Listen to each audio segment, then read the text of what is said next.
Let's go straight back to our Out in the Open panel. Kelly Goff, Niger Innes, Rachel Maddow. We're going to put up the promotional poster. Quick gut reaction to it, Rachel. What'd you think? Wow, fat suit technology is getting a lot better. I didn't know they could be that big. Niger. Black man being pressed again. No, I'm kidding. I'm just kidding. I'm just glad I wore black for this segment. That's all. My thinking future Oscar winner for sure. Yeah. You weren't insulted by that. You got black women all in America who are absolutely crazy by this. They think this portrayal of black women stinks. No, I mean, look, clearly, as an African-American woman, I'm not a fan of derogatory stereotypes of black women. But, you know, a couple things. One, you know, at the moment, 50% of African-American women in the U.S. are currently obese.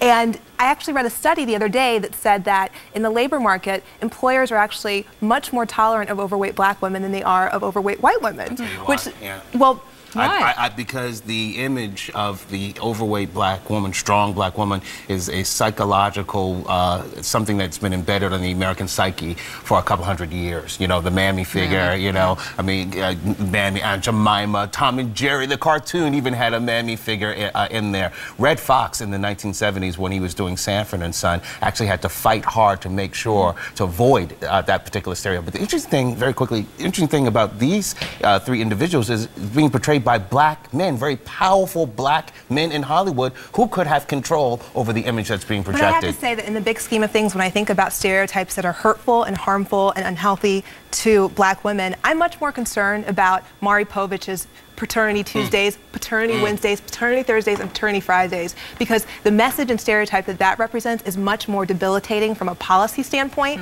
and in society at large than I think Norbit's going to be. Let's move on to a scathing review of this movie by critic Jay Carr. I'm going to put up on the screen some of what he had to say in slamming this movie. Unless your idea of fun, he writes, is laughing at a fat suit, Rasputia, the fat female character Eddie plays, is conceived utterly mean-spiritedly. The idea being that it's not only okay for us to laugh at her body fat, but okay to want bad things to happen to her too. Rachel? Yes, the big issue here for me, this is a horrendous, I think it's the mean-spiritedness of it is what it matters to me. That really, I don't like being encouraged to laugh at bad things happening to people, especially when they're supposed to be bad people because they're giants. I don't like it. On the other hand, doesn't anybody wonder why Eddie Murphy, amazing comedic actor, does one horrendous movie after another? Other than Dreamgirls, he has the worst agent in the history of talent agents in all of Hollywood. Yeah, but he's taken a lot of money to the bank. He's taken a lot of money and he's completely lost his dignity. The guy could be doing great stuff.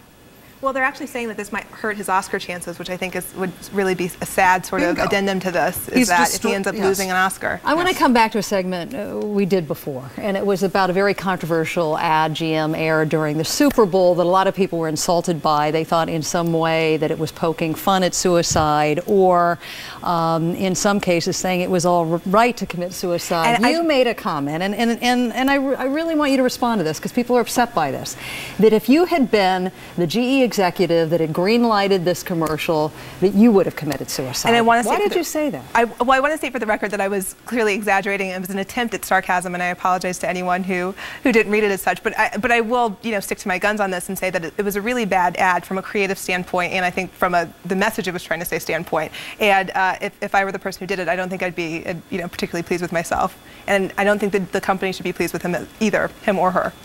Are you satisfied by that? They obviously agreed because they pulled the ad. Yeah, that's absolutely true. All right, we're going to leave it right there. We want to thank you all for joining us tonight, and I will be back after a very short break. Please stay.